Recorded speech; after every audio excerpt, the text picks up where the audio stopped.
you've kind of had an uphill battle in your career. At the time that your music has come out, what has been hot or people leaning to has been a totally different sound than what you created.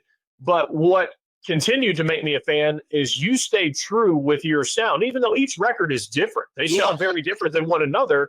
You were still in your own lane, so to speak. You didn't go trend chasing or change your sound to try and capture what was popular at the moment.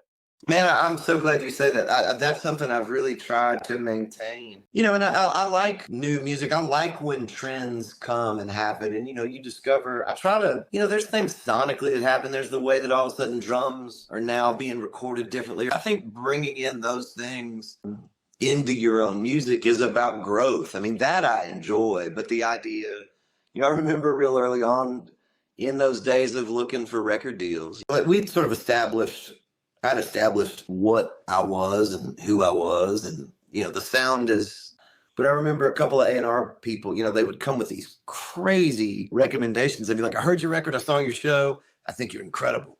Have you ever thought about doing a record that's more like The Offspring?" And it was like, yeah, no, I never have thought of that, because I would never, like, The Offspring makes really great records that sound like The Offspring.